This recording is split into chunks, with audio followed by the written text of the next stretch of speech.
En la Cúpula Dorada, el restaurante más exclusivo de Madrid, un anciano llamado Santiago fue públicamente humillado por el gerente, un hombre que creía que el valor de una persona se medía por su ropa.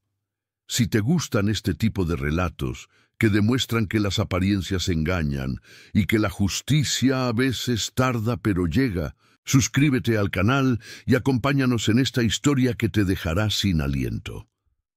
Durante algunos minutos, todos creyeron que él no valía nada, que era un simple mendigo que se había equivocado de puerta, una mancha en el impecable lienzo de lujo y poder que era aquel lugar. Ricardo, el gerente, se aseguró de que todos lo supieran, con una voz alta y clara que cortó el murmullo de las conversaciones, hasta que un detalle ignorado, un simple gesto, un viejo reloj en una muñeca curtida por el sol, lo cambió todo para siempre, desatando una tormenta de la que nadie saldría ileso. La puerta de caoba y cristal se abrió con un leve susurro, dejando entrar una figura que no pertenecía a ese mundo. Santiago avanzó con la timidez de quien pisa un terreno sagrado y ajeno. Sus botas de trabajo, limpias pero gastadas, parecían profanar el mármol italiano pulido como un espejo. Llevaba una chaqueta de pana raída en los codos y unos pantalones de faena que habían visto incontables amaneceres entre viñedos. Su rostro, surcado por arrugas profundas como los surcos de la tierra que labraba, reflejaba la nobleza de una vida dedicada al esfuerzo y a la paciencia. El aire dentro de la Cúpula Dorada estaba cargado con el aroma de la opulencia, una mezcla de perfumes caros, cuero de los sillones y el delicado buqué de vinos de cosechas imposibles. Era un santuario para la élite financiera y social de la capital, un lugar donde cada detalle gritaba exclusividad. Santiago no buscaba una mesa. No venía a degustar el menú de 14 platos del chef condecorado. Solo se acercó a la imponente barra de nogal, con la intención humilde de tomar un café mientras esperaba a que llegara la persona con la que se había citado. Su presencia fue como una nota discordante en una sinfonía perfecta. Las miradas se desviaron de los platos artísticamente presentados y se posaron en él, primero con curiosidad, luego con desdén. Un cuchicheo se extendió como una onda expansiva de mesa en mesa. Los camareros, entrenados para detectar el estatus con una sola ojeada, lo ignoraron por completo. Pasaban a su lado con bandejas de plata, sirviendo champán y manjares, fingiendo no ver al anciano que esperaba pacientemente con las manos apoyadas en la barra. Esas manos eran un mapa de su vida, grandes, nudosas, con las uñas cortas y la piel agrietada por el sol, el frío y el trabajo incesante. Eran las manos de un hombre que había construido algo valioso desde la nada, pero en aquel lugar solo veían en ellas la evidencia de la pobreza. Ricardo, el gerente, lo observaba desde el otro lado del salón. Era un hombre joven, de unos 30 años, con un traje a medida que parecía una segunda piel y un gesto de superioridad permanentemente grabado en el rostro. Para él, la imagen del restaurante era sagrada, y Santiago era una herejía. Vio al anciano y sintió una punzada de asco. No era una persona, era un problema que debía ser eliminado. Una mancha que podía contaminar la experiencia de sus clientes importantes, esos que pagaban cientos de euros por una cena y que no debían ser molestados por la visión de la miseria. Con pasos decididos, casi teatrales, Ricardo comenzó a cruzar el salón. El sonido de sus zapatos italianos sobre el mármol era el único que se oía. El silencio se había hecho denso, expectante. Todos sabían lo que iba a pasar. Era el preámbulo de una ejecución social. Santiago, ajeno a la tormenta que se cernía sobre él, simplemente esperaba. Su mirada tranquila recorría las botellas expuestas en la estantería detrás de la barra, reconociendo algunas etiquetas, evaluando las cosechas con el ojo experto de quien ha dedicado su vida al vino. No había arrogancia en su postura, solo la calma de quien está en paz consigo mismo. Pero en la cúpula dorada, la calma sin dinero se confundía con la insolencia. Su serenidad enfurecía aún más a Ricardo, que la interpretaba como un desafío. Al llegar a su lado, el gerente no se molestó en ser discreto. Su voz, impostada y cortante, resonó en el silencio sepulcral del comedor. «Disculpe, señor, creo que se ha equivocado de establecimiento. No era una pregunta, era una orden. Una expulsión velada en una falsa cortesía que resultaba más humillante que un insulto directo». Santiago levantó la vista y sus ojos, claros y profundos, se encontraron con los de Ricardo. No había miedo en ellos, ni ira, solo una infinita tristeza, como si en ese instante estuviera viendo el reflejo de una sociedad enferma de prejuicios. «Solo esperaba tomar un café», respondió con voz serena, una voz acostumbrada a hablar con el viento y con la tierra, no con la soberbia. La respuesta pareció ofender aún más a Ricardo. «¿Un café?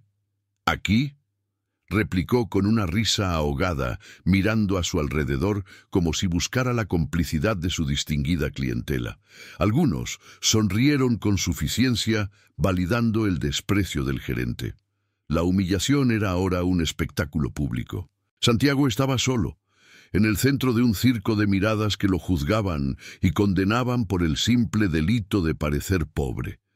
Sintió el peso de esos ojos sobre sus hombros, más pesado que cualquier saco que hubiera cargado en su vida. El silencio era abrumador. Se podía oír el tintineo de un cubierto contra un plato, el susurro de la seda de un vestido. Cada pequeño sonido magnificaba la tensión del momento. La dignidad de Santiago estaba siendo despojada, capa por capa, frente a una audiencia complaciente. No se defendió, no levantó la voz. Simplemente soportó el chaparrón de desprecio con una entereza que desconcertaba. Su silencio era su única armadura, una fortaleza invisible que Ricardo no podía derribar, y eso lo frustraba. «Este lugar no es una cafetería de barrio, ¿sabe? Tenemos un código de vestimenta, unos estándares», continuó Ricardo, recreándose en su poder, saboreando cada palabra. «Su presencia incomoda a nuestros clientes». La mentira era flagrante. Ningún cliente se había quejado. Era él, Ricardo, el único que se sentía incómodo. Incómodo ante lo que no entendía, ante un valor que no se podía comprar ni vestir. Un hombre en una mesa cercana le susurró a su acompañante: «Ya era hora, no sé cómo lo han dejado entrar». La mujer asintió, apartando la mirada del anciano como si su sola visión pudiera manchar su bolso de diseñador. Santiago bajó la cabeza por un instante, no por vergüenza, sino por un profundo dolor. Pensó en su viñedo, en las hileras de cepas que había cuidado como a hijos. Pensó en el respeto de su gente, en el valor de su palabra en su pueblo. Y todo eso, aquí, no valía nada. Ricardo, creyéndose victorioso, dio el golpe de gracia. «Le voy a pedir que se marche, ahora mismo, o tendré que pedirle al personal de seguridad que lo acompañe a la salida». La amenaza flotó en el aire, cruda y violenta. Era el abuso de poder en su forma más pura, el fuerte aplastando al débil simplemente porque podía. Fue entonces cuando ocurrió. El detalle que nadie había notado. Justo cuando el gerente esperaba una rendición, una salida cabizbaja y humillada, Santiago no se movió. En lugar de eso, con un gesto lento y deliberado, levantó su muñeca izquierda. Consultó su reloj. Un reloj viejo, de correa de cuero gastada y esfera sencilla.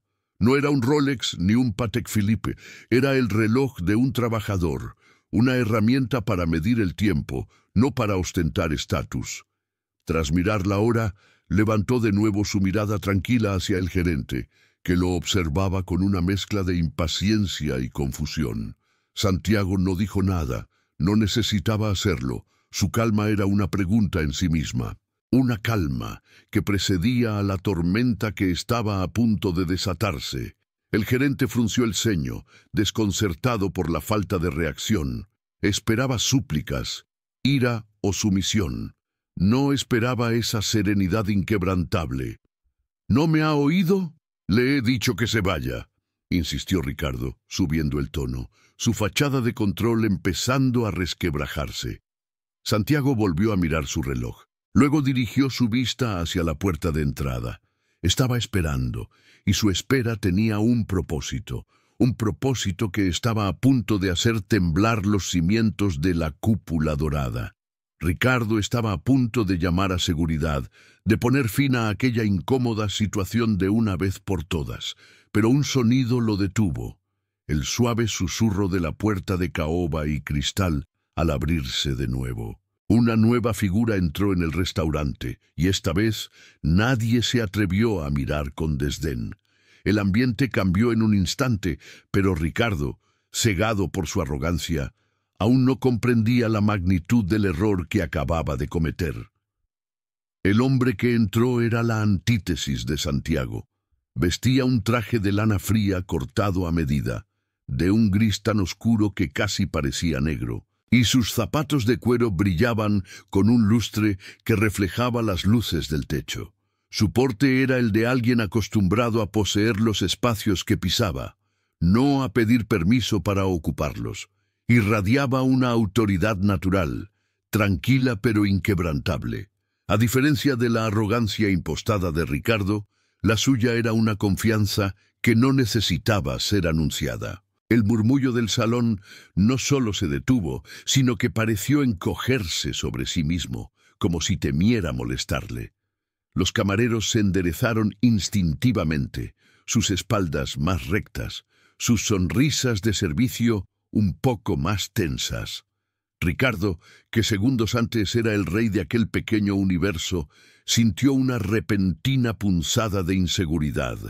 Reconoció al recién llegado al instante. Era el señor Morales, el principal inversor de la cadena de restaurantes, un hombre cuya visita no anunciada solía presagiar cambios drásticos.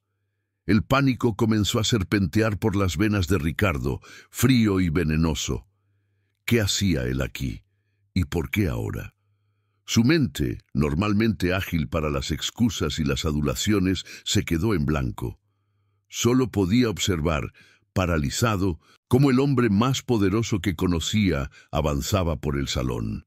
El señor Morales no miró a nadie.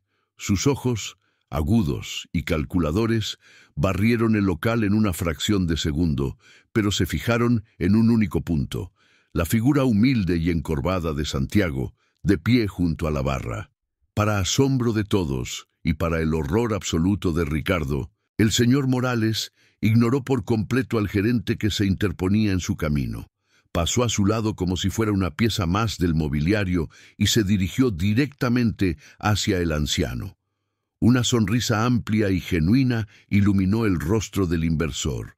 Abrió los brazos y en un gesto que rompió todas las reglas no escritas de aquel templo del esnobismo, abrazó a Santiago con un afecto palpable y sincero. «Don Santiago», le dijo con una voz cálida que resonó en el silencio atónito del restaurante, «qué alegría verte. Perdona la tardanza, el tráfico en esta ciudad es un infierno». Santiago le devolvió la sonrisa, y por primera vez la tristeza en sus ojos se disipó, reemplazada por un brillo de cariño. «No te preocupes, hijo. El tiempo del campo es más lento». Estaba disfrutando del ambiente. La palabra hijo, pronunciada con tanta naturalidad, fue como una descarga eléctrica para Ricardo. El mundo se había vuelto del revés. El mendigo al que estaba a punto de echar a la calle era tratado con familiaridad y respeto por el dueño de todo aquello. El gerente se quedó petrificado, con la boca entreabierta y una expresión de incredulidad grotesca.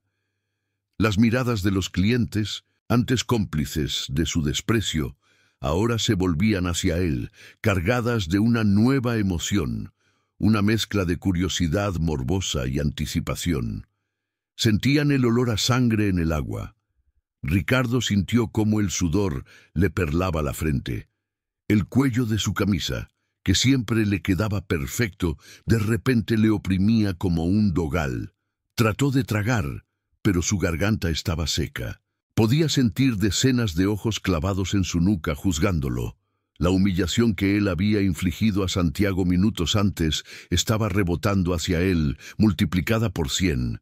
Pero esta no era una humillación por su ropa o su apariencia, sino por su carácter, por su juicio, por su alma. El señor Morales, tras asegurarse de que Santiago estaba cómodo, se giró lentamente. Su rostro ya no sonreía. La calidez había desaparecido, reemplazada por una frialdad glacial. Sus ojos se clavaron en Ricardo, y el gerente sintió como si le estuvieran haciendo una autopsia en vida. «Ricardo», dijo el señor Morales. Su voz era ahora baja, controlada, pero con un filo de acero que cortaba el aire. «Acércate, por favor». Cada paso que Ricardo dio para acercarse fue una tortura. El suelo de mármol que antes recorría con aire de conquistador ahora parecía un campo de minas. Sentía las piernas pesadas, como si caminara a través de un lodo espeso de vergüenza. Cuando estuvo frente a ellos, no se atrevió a levantar la vista. Miraba un punto indefinido en el suelo, entre los zapatos caros del señor Morales y las botas gastadas de Santiago.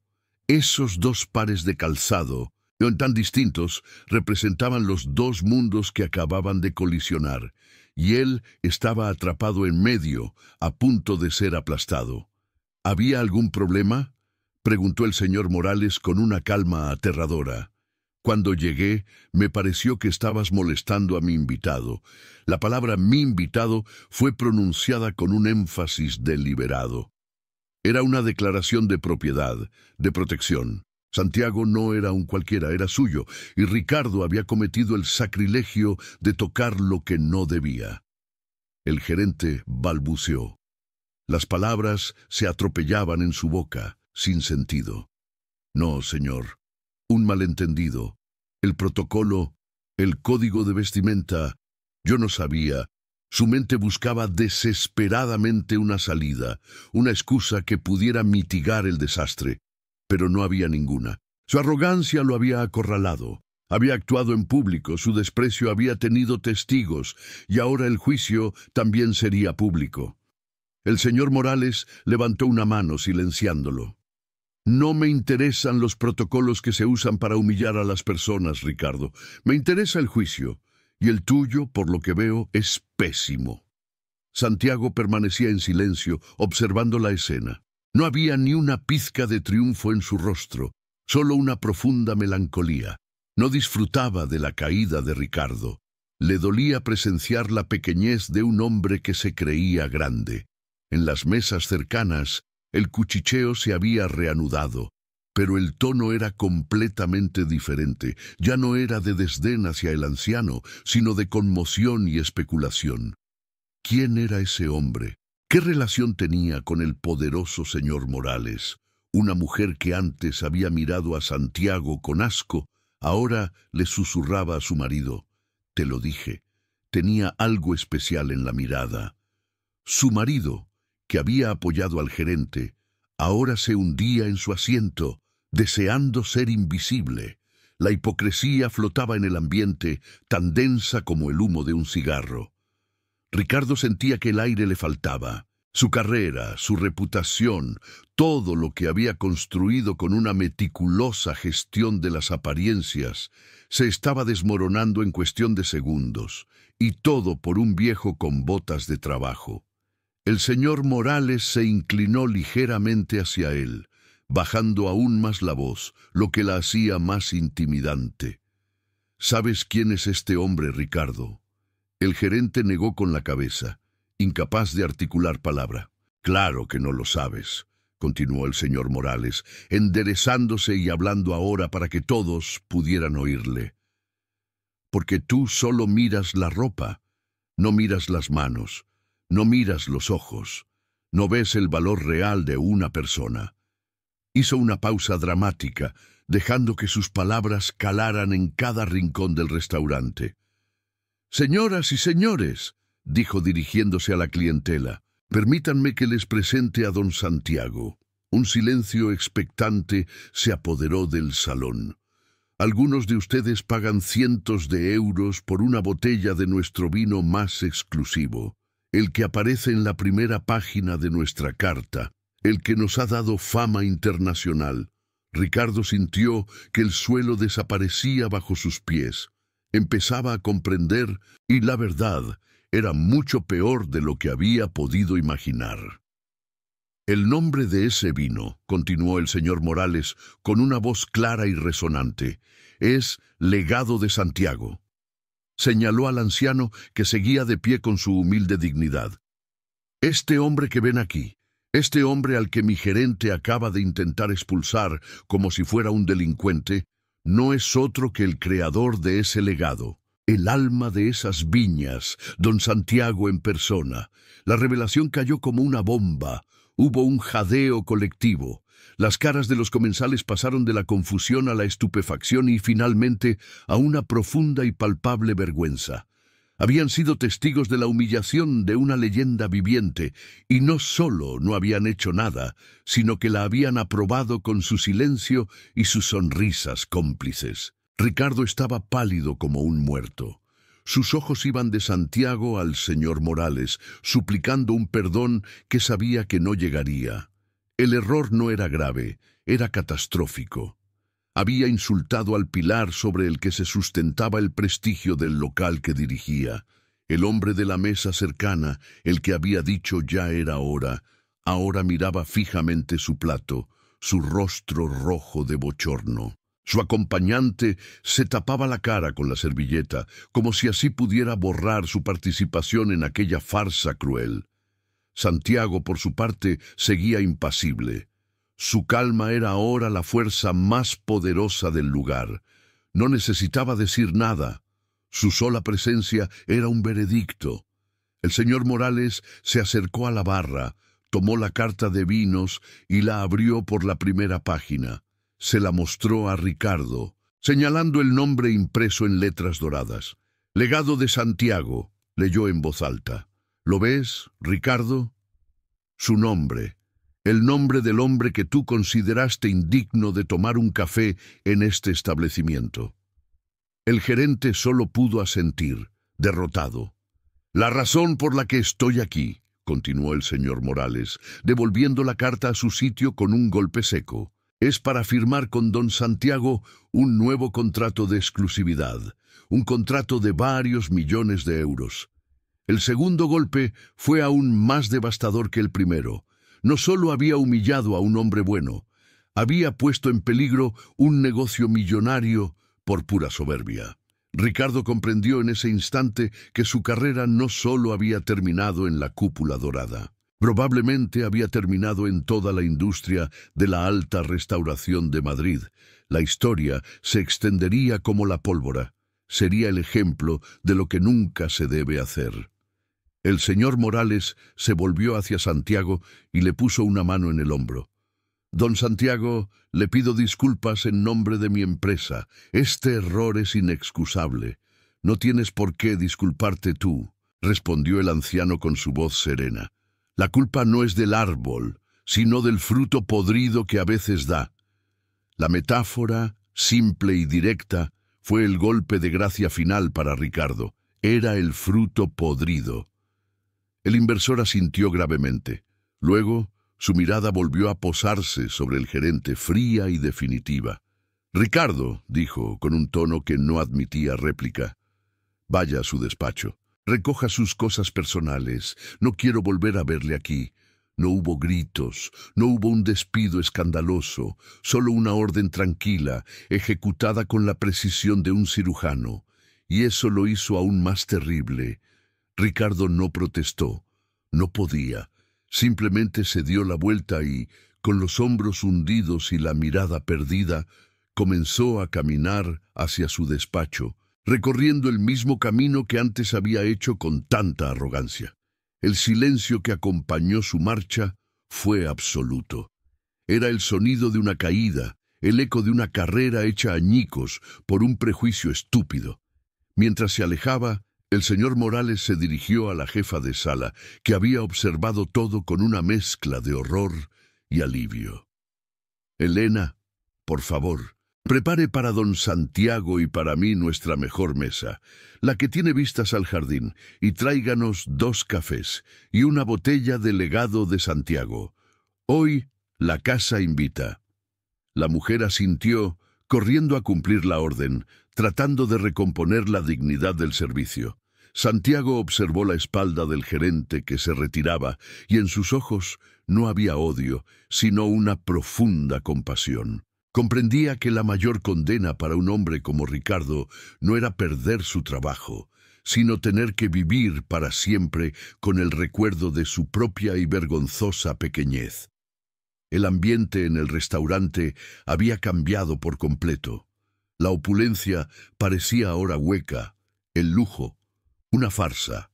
Todos los presentes se sentían parte de la injusticia, cómplices de un error que había revelado la pobreza de sus propios valores. El señor Morales guió a Santiago hacia la mejor mesa del salón, y mientras caminaban, los comensales bajaban la vista a su paso, avergonzados. El anciano de las botas gastadas se había convertido, sin buscarlo, en la conciencia de todos ellos. Justo antes de que Ricardo desapareciera por la puerta de su despacho, se giró por un último instante. Su mirada se cruzó con la de Santiago. En ese cruce de miradas no hubo palabras, pero todo quedó dicho. Ricardo vio la inmensidad moral del hombre al que había despreciado, y Santiago vio el vacío de un hombre que lo tenía todo y, en realidad, no poseía nada. El gerente cerró la puerta tras de sí, y el sonido del cerrojo fue como el punto final de su historia en aquel lugar. Pero para Santiago, la historia no había terminado. Se sentó a la mesa, observó el lujoso comedor y pensó en sus viñas. La verdadera lección aún estaba por llegar.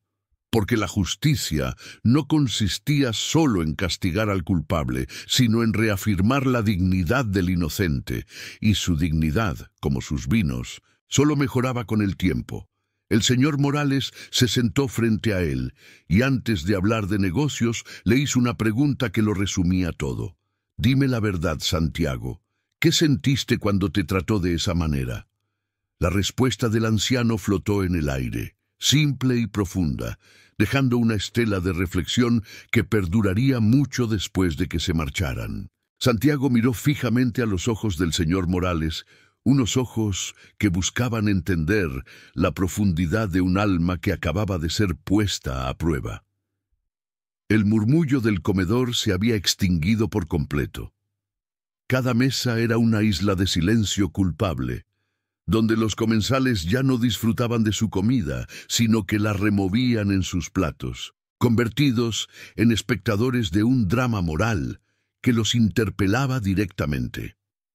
Si te conmueven las historias donde la dignidad prevalece sobre la arrogancia, no olvides suscribirte y dejar un comentario sobre lo que harías en una situación así. Sentí lástima, respondió Santiago, y su voz, aunque baja, resonó en el silencio con la fuerza de una verdad incontestable. No por mí, hijo. Sentí lástima por él. El señor Morales frunció el ceño sin comprender del todo. Lástima. ¿Te ha humillado delante de todos? Sí, continuó el anciano, su mirada perdida por un instante en el recuerdo reciente. Porque un hombre que necesita rebajar a otro para sentirse grande es el más pobre de todos. No tiene nada por dentro. Su traje caro solo sirve para cubrir un vacío inmenso. Y eso es una condena mucho peor que cualquier despido. La respuesta dejó al señor Morales sin palabras.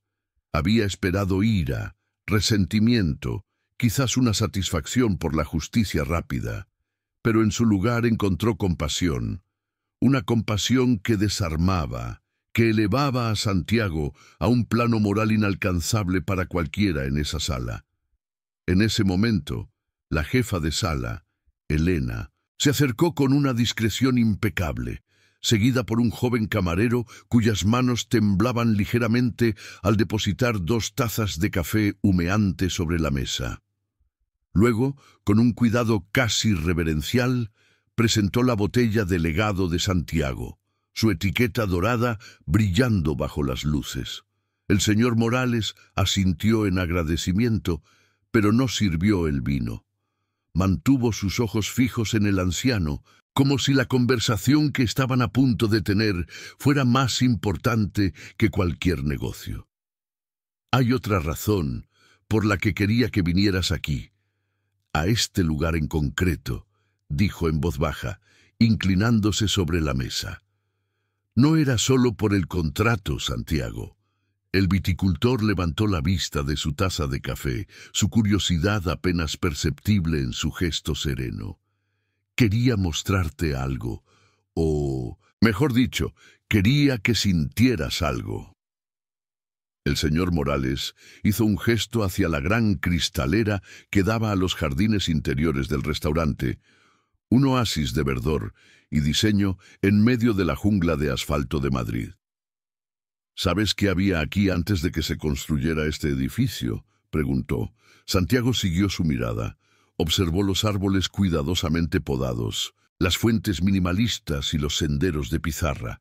Su rostro, por primera vez, mostró una sombra de una emoción lejana, una nostalgia que parecía nacer de las profundidades de la tierra.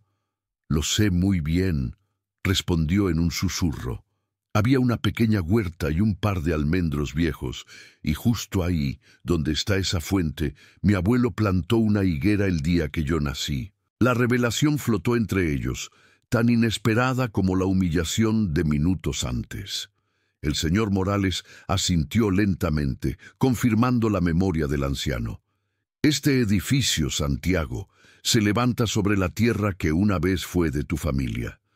El impacto de esa frase fue silencioso pero devastador. No era una acusación, sino la constatación de un hecho, de una historia olvidada, sepultada bajo capas de hormigón, mármol y lujo superficial. Una historia que Ricardo, con su desprecio, había profanado sin saberlo. «Mi padre os la compró hace casi 50 años», continuó el señor Morales.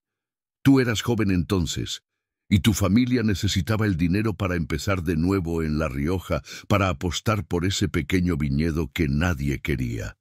Santiago no respondió. Sus ojos seguían fijos en el jardín, pero ya no veían las plantas de diseño. Veían la higuera de su infancia, sentían el olor de la tierra mojada, oían la voz de su abuelo. Estaba pisando los fantasmas de su propio pasado. «Mi padre», continuó el inversor, «siempre dijo que había hecho un buen negocio, pero con los años creo que empezó a sentir que había comprado algo más que un trozo de tierra, que había arrancado un pedazo de alma. El silencio en el restaurante era ahora tan denso que se podía cortar. Los clientes más cercanos a la mesa habían oído la conversación. La historia se extendía de boca en susurros ahogados. El anciano humillado no solo era una leyenda del vino, era el espíritu original del lugar que ellos ocupaban. La humillación de Ricardo ya no era un simple error de juicio, se había convertido en un sacrilegio. Había intentado expulsar al heredero legítimo de la memoria de esa tierra. El señor Morales suspiró, un sonido cargado de un peso generacional. «Por eso te he traído aquí. Quería cerrar un círculo. Quería que el fruto de la tierra a la que te fuiste, tu vino, se sirviera con honor en la tierra que dejaste atrás. Era mi forma de pedir perdón en nombre de mi padre, una forma de devolverle el alma a este lugar». Ahora todo encajaba. La cita en el restaurante más exclusivo no era una muestra de poder por parte del señor Morales, sino un acto de restitución, un homenaje cuidadosamente planeado que la arrogancia de un empleado casi había convertido en una tragedia. Santiago apartó finalmente la vista del jardín y la posó de nuevo en el hombre que tenía enfrente. Sus ojos estaban húmedos, pero no derramó ninguna lágrima. Su fortaleza era tan profunda como las raíces de sus viñas más viejas. «Tu padre fue un hombre justo», dijo con sencillez. Nos pagó lo que valía y nos dio una oportunidad. No tienes nada por lo que pedir perdón. El pasado no se puede cambiar. Lo que importa es lo que hacemos con el presente. El joven camarero que había servido el café observaba la escena desde una distancia prudente. Era nuevo en el trabajo. Venía de un pueblo pequeño y a menudo se sentía fuera de lugar en aquel ambiente de opulencia. Ver a Santiago, un hombre que podría haber sido su propio abuelo, le había llenado de una rabia impotente. Pero ahora, al oír sus palabras, sentía una admiración abrumadora. El señor Morales pareció aliviado por la absolución del anciano, pero su determinación no flaqueó. «Puede que el pasado no se pueda cambiar, pero se puede honrar», replicó. «Y eso es lo que voy a hacer. A partir de mañana, este restaurante no solo servirá tu vino, contará tu historia», señaló la carta de vinos que seguía sobre la mesa. En la primera página, junto al nombre «Legado de Santiago», habrá una foto tuya y un texto que explique quién eres, de dónde vienes y cómo tu familia empezó de nuevo para crear esta maravilla. La idea era audaz, un golpe directo a la cultura de anonimato y esnobismo del local. Era una forma de recordar a cada cliente adinerado que detrás de cada producto de lujo hay una historia de trabajo, sacrificio y, a menudo, de humildad. Quiero que la gente sepa que el verdadero valor de las cosas no está en el precio, sino en el alma de quien las crea. Santiago escuchó la propuesta en silencio. No parecía halagado ni conmovido.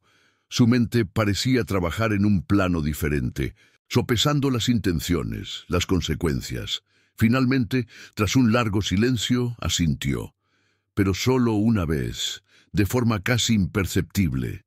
«Acepto», dijo, «pero con una condición». El señor Morales se inclinó, expectante. Estaba dispuesto a aceptar cualquier cosa que el anciano pidiera. Era lo mínimo que podía hacer. «El dinero del nuevo contrato es más de lo que mi familia y yo necesitamos para varias vidas», comenzó Santiago. Su voz era firme, la de un hombre que sabe exactamente lo que quiere, porque sus deseos no nacen de la codicia, sino de los principios. «Quiero que una parte de los beneficios que genere mi vino en todos tus restaurantes se destine a un fondo. Un fondo para ayudar a jóvenes agricultores de mi tierra, para que puedan comprar sus primeras viñas, para que no tengan que vender la tierra de sus abuelos como tuve que hacer yo». La condición cayó sobre la mesa con el peso de una verdad fundamental.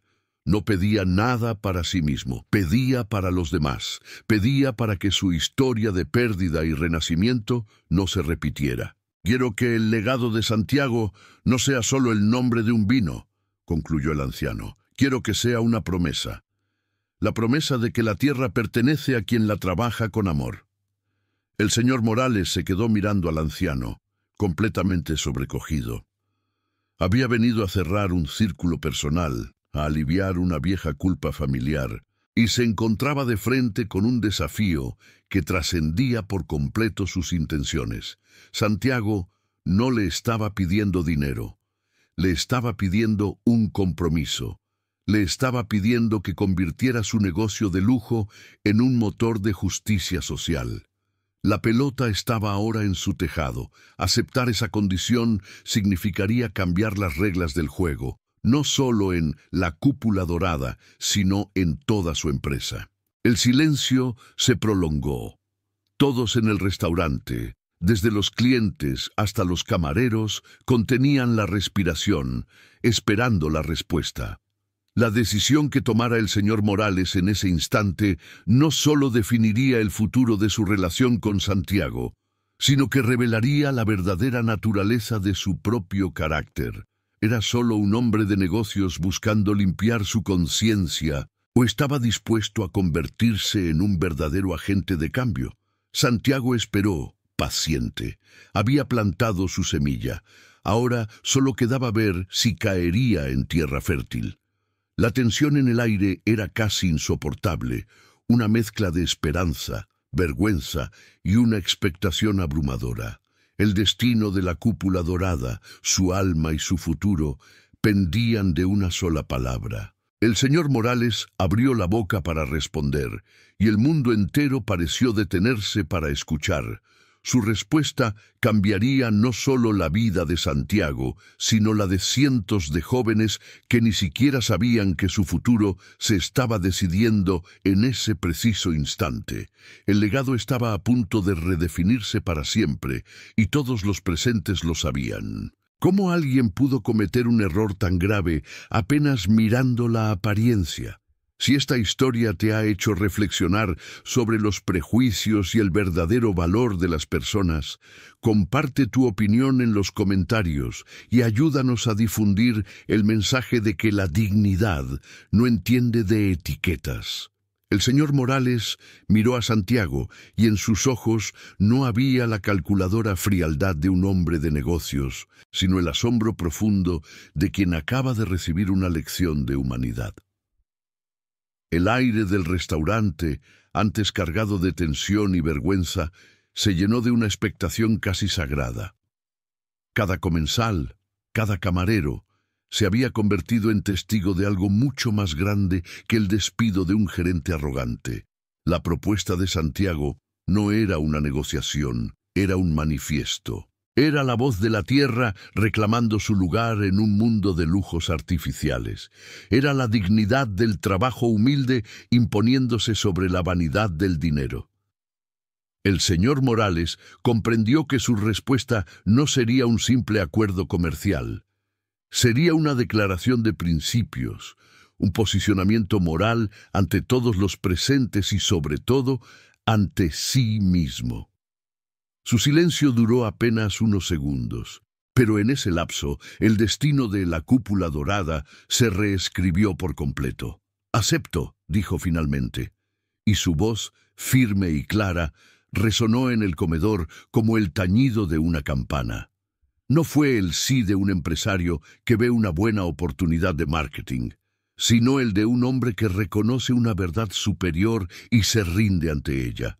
«No solo acepto, Santiago, lo considero un honor. El legado de Santiago será, a partir de hoy, una promesa». Mientras tanto, en la penumbra de su despacho, Ricardo metía sus efectos personales en una caja de cartón. Sus manos, que antes gesticulaban con autoridad, ahora temblaban.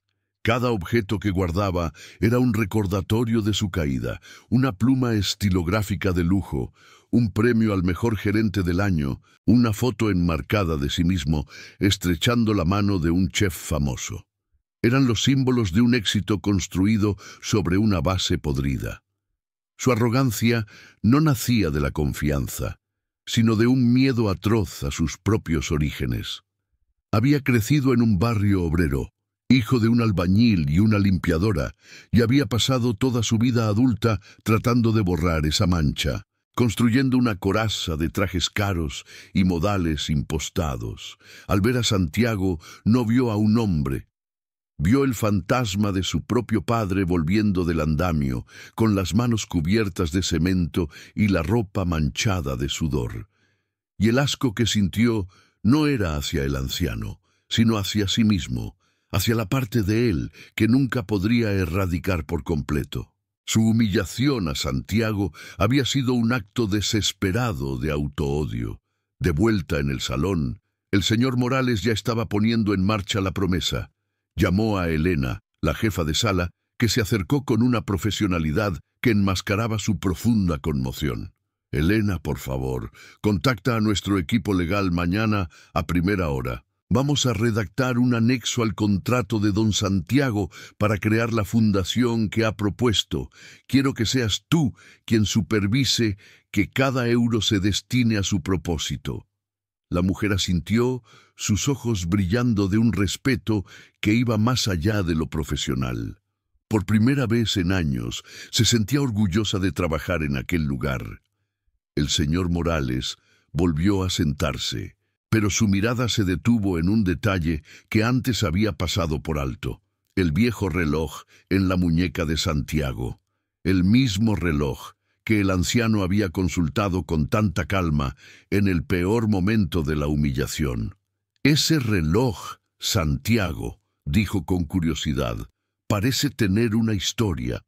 Santiago bajó la vista hacia su muñeca y una sonrisa melancólica se dibujó en su rostro. La correa de cuero gastado era como una extensión de su propia piel. «Era de mi abuelo», respondió, «el hombre que plantó la higuera en la tierra sobre la que ahora nos sentamos». La segunda revelación cayó sobre los oyentes cercanos con la fuerza de un rayo silencioso. La conexión de Santiago con aquel lugar era aún más profunda, más visceral de lo que habían imaginado. «Cuando mi padre y yo vendimos el terreno», continuó el anciano, «mi abuelo ya había fallecido. Me dio este reloj el día antes de morir. Me dijo, el tiempo te quita cosas, muchacho, pero también te da la oportunidad de construir otras nuevas. No mires atrás con ira, mira adelante con trabajo». El silencio se hizo aún más profundo. La historia del reloj transformaba el objeto. Ya no era un simple medidor de horas, sino un testamento de resiliencia, un símbolo del legado que pasaba de generación en generación, no a través del dinero, sino de los valores. «Vendimos la tierra para comprar las viñas», explicó Santiago. «Y cada día, al ponerme este reloj, recordaba la promesa que me hice a mí mismo, que el trabajo de mis manos honraría la memoria de la tierra que perdimos». El señor Morales sintió un escalofrío. La historia de su propia familia y la de Santiago estaban entrelazadas de una forma que nunca habría sospechado. Su padre había comprado tierra, el de Santiago un futuro, y ahora esos dos futuros volvían a encontrarse. De repente una figura se levantó de una de las mesas más cercanas. Era el hombre que le había susurrado a su compañera «ya era hora». Su rostro, antes lleno de suficiencia, estaba ahora pálido y contraído por la vergüenza. Se acercó a la mesa de Santiago con pasos vacilantes. «Señor», dijo con la voz quebrada, dirigiéndose a Santiago, Yo he sido uno de los que le ha juzgado. Le pido perdón. Mi comportamiento ha sido imperdonable». No se disculpó con el señor Morales, el hombre de poder. Se disculpó con Santiago, el hombre de valor. Santiago levantó la vista y lo miró sin una pizca de rencor. Sus ojos claros parecían ver directamente el arrepentimiento del hombre. «La disculpa es aceptada si le sirve para no volver a cometer el mismo error», respondió con su calma habitual. «El juicio más importante no es el de los demás, sino el que uno hace de sí mismo cada noche». El hombre asintió, visiblemente afectado, y regresó a su mesa en silencio, transformado. Su gesto rompió el hielo. La vergüenza colectiva comenzó a dar paso a una necesidad de redención. Otra pareja pidió la cuenta, y al pasar junto a la mesa, la mujer dejó una nota. Elena la recogió más tarde. Decía: «Queremos ser los primeros donantes de la fundación. Cuenten con nosotros». El joven camarero que había servido el café observaba todo desde un rincón, con los ojos llenos de lágrimas. Había aprendido más sobre la dignidad y la justicia en esa última hora que en toda su vida. Vio en Santiago el reflejo de sus propios abuelos, gente de campo cuyo valor no se medía en euros.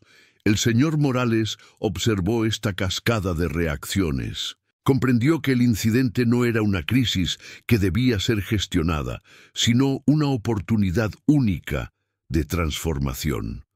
La cúpula dorada no podía seguir siendo la misma. La humillación de Santiago no había manchado su reputación, la había revelado. Y ahora tenía la obligación de cambiarla desde los cimientos. Se puso de pie, su figura imponente captando la atención de todo el salón. Cogió una cuchara y golpeó suavemente su copa de agua. El tintineo cristalino silenció los últimos murmullos. «Damas y caballeros», dijo con una voz que proyectaba autoridad y una nueva convicción, «les pido a todos un momento de su atención». Todos los rostros se volvieron hacia él. Hoy han sido testigos de un acto lamentable, un error que expone una profunda enfermedad en nuestra sociedad. la de juzgar a las personas por su envoltura y no por su contenido. Su mirada recorrió el salón sin acusar, pero obligando a todos a la introspección. Este establecimiento, bajo mi dirección, no será cómplice de esa enfermedad nunca más. Por eso, además de crear la Fundación Legado de Santiago, que honrará el trabajo de nuestros agricultores, voy a tomar una serie de medidas. Hizo una pausa, creando un suspense deliberado. A partir de mañana, la historia de don Santiago y su familia ocupará un lugar de honor en nuestra carta. Pero eso es solo el principio. Se giró hacia Santiago. El salón privado de este restaurante, hasta hoy conocido como el Salón Real, será rebautizado. Desde ahora se llamará Salón de la Higuera, en memoria de su abuelo y del árbol que una vez creció en esta misma tierra. Un murmullo de aprobación recorrió la sala. Era un gesto simbólico, pero poderoso. Estaba devolviendo la historia al lugar, arrancando el nombre de una realeza anónima para dárselo a las raíces verdaderas. Pero la revelación final aún estaba por llegar. Y una cosa más, concluyó el señor Morales, su voz bajando a un tono más solemne. Para que esta transformación sea real y no un simple gesto de cara a la galería, la Cúpula Dorada cerrará sus puertas al público durante una semana. La sorpresa fue total. Cerrar un restaurante de ese nivel, incluso por un día, suponía pérdidas económicas enormes. Durante esa semana, todo nuestro personal, desde los cocineros hasta los aparcacoches, recibirá una nueva formación. Una formación no sobre vinos o protocolos, sino sobre valores, sobre el respeto, la empatía y la capacidad de ver la dignidad en cada persona sin importar cómo vista. La decisión era radical, sin precedentes, y cuando volvamos a abrir, lo haremos con un evento muy especial, un evento que no celebrará el lujo ni el dinero, sino el verdadero legado que hoy hemos redescubierto. Miró directamente a Santiago y luego a todos los presentes, sellando su compromiso ante decenas de testigos. Nuestra gran reapertura será una cena de homenaje a don Santiago y a todos los agricultores que, con sus manos, hacen posible que nosotros disfrutemos de los frutos de la tierra. La propuesta quedó flotando en el aire. Audaz y transformadora, el restaurante ya no sería un templo para la élite. Se convertiría en un puente entre dos mundos, y en el centro de todo, un anciano con un reloj viejo y unas botas gastadas, que con su silenciosa dignidad había conseguido lo que ninguna fortuna podía comprar, cambiar el alma de un lugar. La cascada de revelaciones había concluido, pero sus ondas expansivas apenas comenzaban a sentirse. El futuro de la Cúpula Dorada y de todos los que estaban allí esa noche ya nunca sería el mismo. La verdadera reconstrucción estaba a punto de empezar. Una semana después, las puertas de la Cúpula Dorada volvieron a abrirse, pero el lugar era irreconocible. No habían cambiado los muebles caros ni las lámparas de cristal, sino el alma que lo habitaba. El aire ya no olía a opulencia fría y distante, sino a pan recién horneado, a romero fresco y a tierra húmeda. Un aroma que subía de los pequeños olivos plantados en macetas de terracota que ahora adornaban el salón.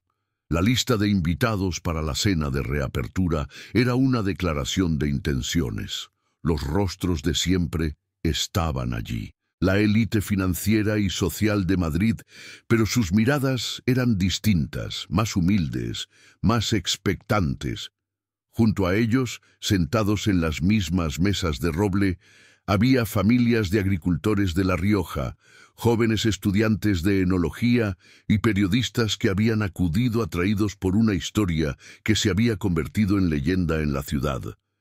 Santiago llegó puntual, como siempre. No vestía sus ropas de faena, sino un sencillo traje de paño oscuro, comprado hacía 20 años para la boda de su único hijo.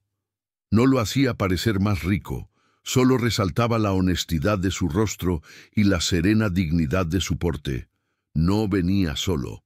Le acompañaban su hijo, su nuera y sus 2 nietos, una familia unida que observaba el lujo del lugar con curiosidad, pero sin sentirse intimidada. Fueron recibidos en la puerta no por un gerente, sino por el propio señor Morales, que los saludó a cada uno con un apretón de manos firme y una sonrisa sincera. Los condujo a la mesa de honor, la misma que Santiago había ocupado una semana antes, pero que ahora parecía un trono merecido. Cuando todos los invitados estuvieron sentados, las luces se atenuaron y el señor Morales subió a un pequeño estrado. No llevaba papeles, sus palabras, como las de Santiago, nacerían del corazón. «Buenas noches a todos», comenzó, su voz clara y firme. Hace una semana, en este mismo lugar, se cometió una grave injusticia. Un hombre bueno fue humillado por la ceguera y el prejuicio. Muchos fuimos testigos, y con nuestro silencio fuimos cómplices. Un silencio incómodo recorrió la sala. Nadie se atrevía a levantar la vista. Ese día, continuó, creí que había perdido un gerente, pero en realidad había encontrado un alma para este restaurante. Un alma que siempre estuvo aquí, bajo nuestros pies, enterrada bajo el mármol y la arrogancia. Hizo una pausa dejando que las palabras calaran. Muchos se preguntarán qué fue de Ricardo, el hombre responsable de aquel acto. No está aquí esta noche, pero esta mañana he recibido una carta suya. Una carta que me ha pedido que comparta con ustedes. La sorpresa fue mayúscula. Un murmullo de expectación llenó el comedor. El señor Morales sacó un sobre de su bolsillo y desdobló una única hoja de papel. La carta no es una excusa, es una confesión, advirtió. Ricardo me cuenta en ella que nació en un barrio humilde, hijo de un albañil y una limpiadora. Sus padres eran personas honradas y trabajadoras, pero él creció avergonzado de la pobreza, del olor a cemento y a lejía. El relato era crudo, inesperado. Pintaba un retrato de Ricardo que nadie había imaginado. Dedicó su vida a escapar de ese origen, a construir una fachada de éxito y sofisticación. Se convirtió en un experto en apariencias. Aprendió a juzgar a la gente por su reloj, por sus zapatos, por la marca de su traje. Se convirtió en todo aquello que despreciaba de niño. Un clasista. El señor Morales levantó la vista del papel y miró a sus invitados. Cuando vio a don Santiago entrar por esa puerta, no vio a un hombre. Vio el fantasma de su propio padre. Vio las manos agrietadas, la ropa gastada, la humildad que él se había esforzado tanto en enterrar. Y el desprecio que proyectó sobre don Santiago no era más que el odio que sentía hacia sí mismo, hacia sus propias raíces. La revelación fue un golpe devastador. La verdad completa era más compleja y triste que una simple historia de buenos y malos. Ricardo no era un monstruo, era un hombre roto, víctima de la misma enfermedad social que él ayudaba a perpetuar. En su carta, concluyó el señor Morales, doblando el papel, Ricardo pide perdón, no a mí, sino a don Santiago, y anuncia que ha dejado Madrid, ha vuelto a su pueblo para trabajar en la construcción con su tío. Dice que, por primera vez en su vida, quiere construir algo real, no otra fachada. Un silencio espeso y reflexivo se apoderó de la sala. La historia de Ricardo era una tragedia personal que servía de espejo para muchos de los presentes. El señor Morales dejó la carta sobre el atril. He compartido esto no para justificar a Ricardo, sino para entender la raíz del problema. El prejuicio nace del miedo y de la inseguridad, y la única cura es la empatía. La capacidad de ver más allá de la ropa y reconocer la humanidad que todos compartimos. Señaló a Santiago, que escuchaba todo con una expresión serena, casi compasiva. Esta noche no estamos aquí para celebrar un vino, aunque sea el mejor del mundo. Estamos aquí para celebrar los valores que ese vino representa: el trabajo, la paciencia, el respeto por la tierra y la dignidad de las personas que la cuidan. Dicho esto, hizo un gesto. Dos camareros descorrieron una cortina de terciopelo rojo en una de las paredes, revelando una placa de bronce pulido. En honor a la memoria de esta tierra y de quienes la amaron primero, este salón privado, que antes llevaba un nombre vacío de realeza, se llamará a partir de hoy Salón de la Higuera. Un aplauso espontáneo y sincero estalló en la sala. Los nietos de Santiago miraron a su abuelo con los ojos brillantes de orgullo. La historia de su bisabuelo, el de la higuera, quedaba inmortalizada en el lugar más lujoso de Madrid. Luego, los camareros comenzaron a repartir la nueva carta de vinos. En la primera página, donde antes solo había letras doradas, ahora había una fotografía en blanco y negro. Era un retrato de Santiago, no posando, sino en su viñedo, con las manos sobre una cepa vieja, su rostro surcado de arrugas y sabiduría. Bajo la foto, un texto contaba su historia, la de su familia, la del terreno perdido y el legado recuperado. El vino ya no era un producto anónimo, tenía un rostro, un alma, una historia que merecía ser contada. Finalmente el señor Morales se volvió hacia el anciano. Don Santiago nos honraría a todos si nos dirigiera unas palabras. Santiago se levantó lentamente. No se dirigió al atril. Se quedó de pie junto a su mesa, entre su hijo y sus nietos. Su familia era su verdadero atril, la base sobre la que se sostenía. No soy hombre de muchas palabras, comenzó con su voz tranquila, que sin embargo silenció todo el restaurante. Mi lenguaje es el de la tierra, el del sol y el de la lluvia. Miró a los invitados, uno por uno, sin juzgar a nadie. He oído la carta de ese muchacho, Ricardo, y me ha dado más pena que rabia, porque quien vive avergonzado de sus raíces es como un árbol que no quiere tener tierra. Tarde o temprano se seca y se cae. La metáfora era simple, pero de una potencia arrolladora. Esta tierra sobre la que estamos, continuó, fue de mi familia, pero la tierra no es de nadie. Nosotros somos de la tierra. Ella nos acoge un tiempo y luego nos reclama. Lo único que nos queda, lo único que de verdad podemos llamar nuestro, es lo que hacemos en ese tiempo. Sus ojos se posaron en los jóvenes agricultores sentados en una mesa cercana. Mi legado no es una botella de vino caro. Mi legado son mis hijos y mis nietos, y es la esperanza de que jóvenes como vosotros podáis vivir de vuestro trabajo sin tener que abandonar la tierra de vuestros padres. La fundación que hemos creado es para eso, para que las raíces no se sequen nunca. Por último, miró al señor Morales. Y en cuanto al perdón, en el campo aprendemos que una helada puede arruinar una cosecha, pero si la raíz es fuerte, la cepa vuelve a brotar la primavera siguiente. El perdón no borra la helada, pero permite que la vid siga viva. Yo elijo la vida. Con esas palabras se sentó. No hubo más que decir. El aplauso que siguió no fue el aplauso educado de un evento social, fue una ovación atronadora, sentida, que duró varios minutos. La gente se puso en pie. No aplaudían a un viticultor, aplaudían a un maestro, aplaudían la decencia, la integridad y la fuerza silenciosa de un hombre que, con su sola presencia, había obligado a todo un mundo a mirarse en el espejo y a no gustarle lo que veía. Aquella noche, en la cúpula dorada, el plato más exquisito no fue el solomillo ni el bogavante. Fue la lección de humanidad servida por un anciano de pueblo. El clímax no fue un acto de venganza, sino de redención. La verdad completa no solo había expuesto la culpa, sino que había iluminado el camino hacia la sanación. El restaurante había renacido, no como un lugar más caro o más exclusivo, sino como un lugar mejor. Un lugar con memoria, con conciencia y con un propósito. El legado de Santiago, finalmente, había echado raíces en la tierra de la que una vez fue arrancado. Y esta vez era para siempre.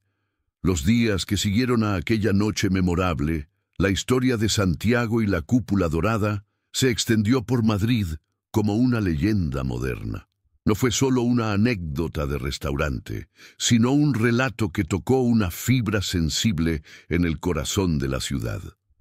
Los periódicos, los blogs de gastronomía y las redes sociales se hicieron eco del suceso, no como un chismorreo, sino como una parábola sobre la dignidad, el prejuicio y la redención. La cúpula dorada se convirtió, de la noche a la mañana, en algo más que un destino para gourmets. Se transformó en un lugar con una historia, un alma recuperada.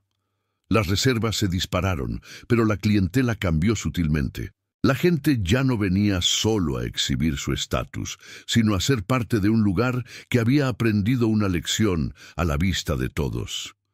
Dentro de sus muros, la transformación fue aún más profunda. El señor Morales cumplió su palabra. La semana de cierre no fue una estrategia de marketing, sino un retiro intensivo para todo el personal. Las sesiones no trataban sobre cómo descorchar un vino o presentar un plato, sino sobre cómo mirar a los ojos de un cliente, cómo escuchar más allá de las palabras y cómo recordar que cada persona que cruzaba la puerta traía consigo una historia digna de respeto. Elena, la jefa de sala, se convirtió en la guardiana de esta nueva filosofía. Su profesionalidad, antes teñida de una necesaria distancia, se impregnó de una calidez genuina. El joven camarero, aquel que había presenciado todo con el corazón encogido, encontró su vocación. Ya no servía a mesas, servía a personas, y lo hacía con un orgullo y una empatía que contagiaban a sus compañeros. Mientras tanto, en La Rioja, Santiago regresó a su rutina de siempre. El sol seguía marcando sus días y la tierra seguía reclamando el sudor de su frente. Para sus vecinos siempre había sido don Santiago, un hombre respetado, pero ahora su figura había adquirido una dimensión casi heroica. Era el hombre que, sin levantar la voz, había puesto de rodillas a la arrogancia de la capital. Sin embargo, el verdadero cambio se sintió en el corazón de su familia. Sus nietos, que antes veían en él al abuelo de las historias del campo, ahora lo miraban con una admiración reverencial. Comprendieron que la fuerza de su abuelo no residía en el dinero o el poder, sino en una integridad tan sólida y profunda como las raíces de sus viñas centenarias. Una tarde, mientras caminaba con su hijo por el viñedo, éste le confesó: «Papá, esa noche en Madrid, por primera vez, entendí de verdad lo que significa el legado del que siempre hablas. No está en el vino, está en ti». Santiago simplemente asintió, posando una mano callosa sobre el hombro de su hijo. No hacían falta más palabras. La Fundación Legado de Santiago se estableció con una rapidez y una eficiencia que demostraron el compromiso del señor Morales. No fue una entidad benéfica anónima y distante. Su primer acto fue conceder un crédito a bajo interés a una joven pareja del pueblo de Santiago, Javier y Lucía, para que pudieran comprar las tierras que llevaban años trabajando como jornaleros. La noticia llegó a Santiago a través de una carta escrita a mano por la pareja, llena de faltas de ortografía y de una gratitud abrumadora. El anciano la leyó bajo el porche de su casa, con el sol del atardecer tiñendo las viñas de oro. Esa hoja de papel, más que cualquier contrato millonario, era la prueba de que su vida había cerrado el círculo de la manera más perfecta posible. Y Ricardo, ¿qué fue de él? Su destino no fue el de un villano de cuento. No hubo un juicio público ni una condena social que lo persiguiera. Su castigo fue mucho más íntimo y profundo. Tal como decía en su carta, abandonó Madrid y la vida que había construido sobre cimientos de arena. Regresó al pueblo de sus padres, un lugar del que había huido con todas sus fuerzas. Empezó a trabajar en la pequeña empresa de construcción de su tío. Sus manos, antes inmaculadas y expertas en juzgar la calidad de un traje, aprendieron el lenguaje áspero del ladrillo y el cemento. Los primeros meses fueron un infierno. El trabajo físico lo agotaba, y el peso de su vergüenza era aún más pesado que cualquier saco de cemento. Sus antiguos vecinos lo miraban con una mezcla de lástima y desconfianza. Era el chico que se había creído demasiado bueno para ellos y que ahora volvía con el rabo entre las piernas. Pero Ricardo no se rindió. Cada ampolla en sus manos era un recordatorio de las manos de su padre, aquellas que había despreciado. Cada gota de sudor era una forma de limpiar la arrogancia que había envenenado su alma. Poco a poco, el trabajo dejó de ser una penitencia para convertirse en una forma de redención. Un día, 6 meses después de su despido, entró en la oficina de correos de su pueblo y envió un giro postal anónimo a la sede de la Fundación Legado de Santiago. Era casi todo su sueldo de un mes. En el concepto, escribió solo 3 palabras: para las raíces. El señor Morales, por su parte, encontró en esta historia un nuevo norte para sus negocios. La Cúpula Dorada se convirtió en el buque insignia de un cambio corporativo. Implementó programas similares en toda su cadena de restaurantes, vinculando cada local a los productores locales, contando sus historias y creando un modelo de negocio que no solo buscaba el beneficio, sino también el propósito. Descubrió que la autenticidad era más rentable que la exclusividad. El Salón de la Higuera se convirtió en el espacio más solicitado de Madrid, no por su lujo, sino por el simbolismo de sus paredes. Se convirtió en un lugar donde se cerraban tratos no solo sobre cifras, sino sobre valores. La amistad entre el empresario y el viticultor se afianzó con el tiempo. El señor Morales visitaba a Santiago en La Rioja varias veces al año. No hablaban de contratos ni de marketing. Paseaban entre las cepas, compartían un vaso de vino y hablaban del tiempo, de la familia, de la vida. El hombre más rico había encontrado en el más humilde a su mejor consejero. El efecto dominó de aquella noche se extendió más allá de los protagonistas. El hombre que se había levantado para pedir perdón se hizo voluntario en un comedor social, dedicando sus fines de semana a servir a aquellos a los que antes ni siquiera miraba. La pareja que dejó la nota se convirtió en mecenas de la fundación, organizando eventos para recaudar fondos. La historia de Santiago se convirtió en un recordatorio silencioso pero poderoso en cada rincón de la ciudad. Un recordatorio de que la dignidad no se compra, de que el valor no se viste y de que la verdadera riqueza se mide por la fortaleza de las propias raíces. Un año después de aquella noche, Santiago estaba sentado bajo la sombra de un olivo centenario en el borde de su viñedo. Era otoño y el aire olía a vendimia y a tierra húmeda. Sostenía en sus manos una fotografía que le había enviado Javier, el joven agricultor. En ella Javier y su esposa Lucía posaban sonrientes delante de su primera cosecha, con su hijo recién nacido en brazos. Santiago sonrió. Miró su viejo reloj de pulsera, el reloj de su abuelo. Las manecillas seguían su curso, imperturbables, marcando el tiempo con la misma calma con la que él había esperado en aquella barra de nogal. El tiempo le había quitado una tierra, pero a cambio le había regalado un legado mucho más grande. No era un legado de millones de euros, ni de botellas de vino famosas. Era un legado de tierra recuperada, de oportunidades sembradas y de una lección de humanidad que, como sus mejores vinos, solo mejoraría con el paso de los años. El círculo, por fin, se había cerrado. ¿Cómo alguien pudo cometer un error tan grave apenas mirando la apariencia? Si esta historia te ha recordado que el verdadero valor reside en el alma y no en el atuendo, comparte este mensaje para que nunca olvidemos mirar más allá de lo que se ve a simple vista. Los años que siguieron a aquella noche de reapertura no borraron el recuerdo de lo sucedido.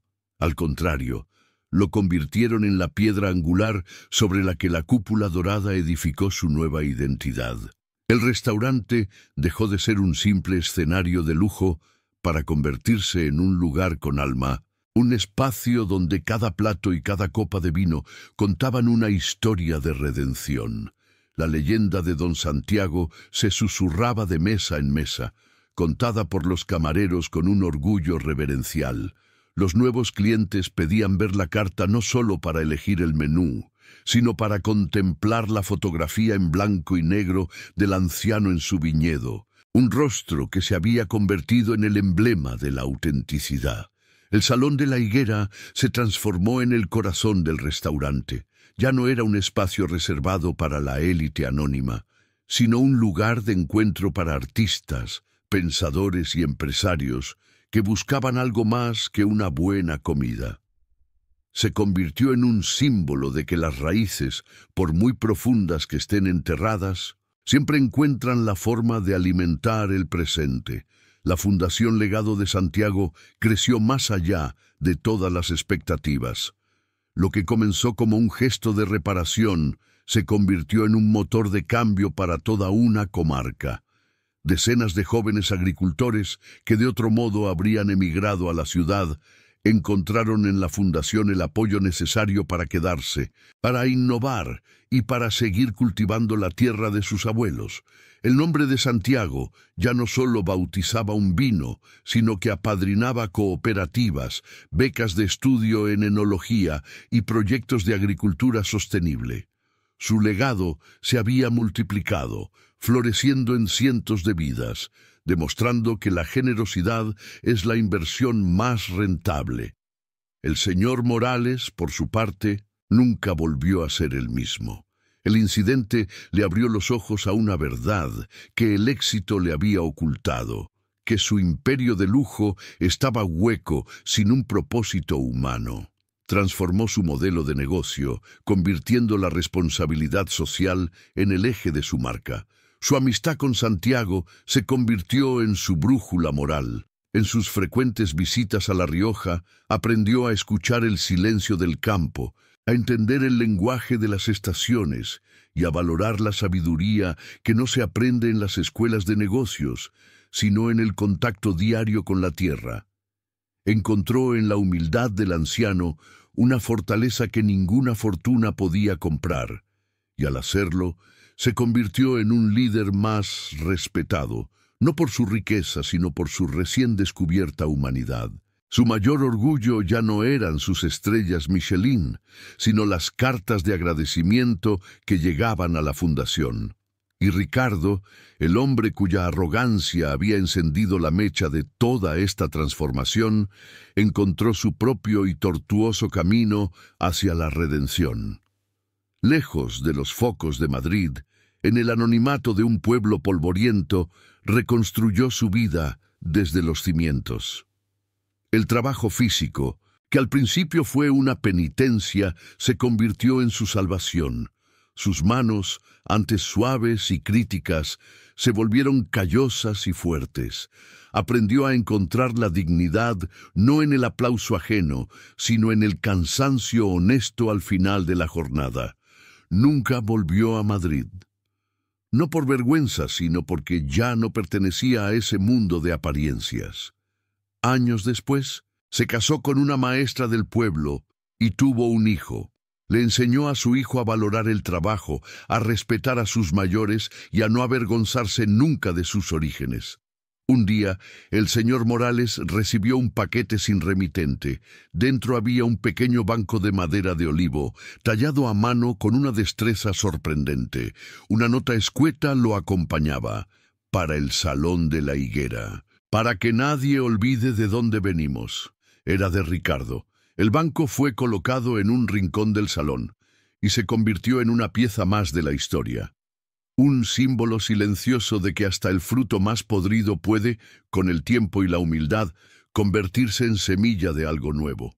La comunidad que frecuentaba la cúpula dorada también aprendió la lección. El incidente actuó como un espejo colectivo, obligando a muchos a confrontar sus propios prejuicios. El lujo dejó de ser un fin en sí mismo para convertirse en una plataforma desde la cual se podía hacer el bien. Los eventos benéficos se hicieron habituales en el Salón de la Higuera. Las conversaciones en las mesas cambiaron, se hablaba menos de bolsa y más de valores. El restaurante se había convertido, sin pretenderlo, en una escuela de empatía. Santiago vivió muchos años más, los suficientes para ver a sus nietos ir a la universidad, los primeros de la familia en hacerlo, gracias en parte a la estabilidad que el nuevo contrato había traído. Pero su mayor alegría era verlos volver al pueblo los fines de semana para ayudar en la vendimia, con las manos manchadas de tierra, orgullosos de sus raíces. Nunca se acostumbró a la fama. Cuando algún periodista lo visitaba, él respondía con monosílabos y señalaba a las viñas, como diciendo que la verdadera historia estaba allí, no en sus palabras. Su sabiduría residía en su coherencia, en ser exactamente el mismo hombre antes y después de aquella noche en Madrid. Su viejo reloj, el de su abuelo, siguió marcando las horas en su muñeca hasta el último de sus días. Se detuvo para siempre la misma tarde en que el corazón de Santiago dejó de latir, bajo la sombra del mismo olivo donde le gustaba descansar. La noticia de su muerte no ocupó las portadas de los grandes periódicos, pero se extendió como un viento suave por todos los lugares que había tocado. En la cúpula dorada, esa noche, todas las mesas guardaron un minuto de silencio. En su honor, el señor Morales decidió que una parte de la recaudación de cada botella de legado de Santiago se destinaría para siempre a la fundación. El legado de Santiago no fue, por tanto, el de un hombre que se hizo famoso, sino el de un hombre que, siendo fiel a sí mismo, cambió el mundo que le rodeaba. Su historia se convirtió en un faro, un recordatorio permanente de una verdad simple pero a menudo olvidada. Demostró que la verdadera nobleza no está en la sangre ni en el dinero, sino en el carácter, que la dignidad es una fortaleza invisible que ninguna humillación puede derribar, y que el valor de una persona no se mide por la ropa que viste, sino por la huella que deja en el mundo.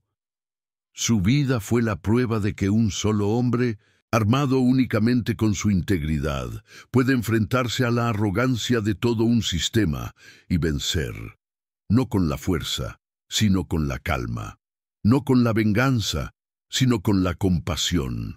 La cúpula dorada sigue abierta, más prestigiosa que nunca, y en su corazón, en el Salón de la Higuera, el pequeño banco de madera de olivo sigue esperando, recordando a todos los que entran que, para alcanzar las ramas más altas, nunca debemos olvidar la tierra de la que provenimos. La memoria de Santiago no es honrada con estatuas ni con placas, sino con cada joven agricultor que puede comprar su primera tierra, con cada cliente que aprende a mirar más allá de las apariencias y con cada botella de su vino que se abre, liberando no solo un aroma, sino una lección inmortal. Su historia nos enseña que el juicio más superficial es siempre el más equivocado y que dentro de la persona más humilde puede esconderse el alma más extraordinaria. El eco de su paso por el mundo resuena en una pregunta que todos deberíamos hacernos de vez en cuando, antes de emitir un juicio precipitado.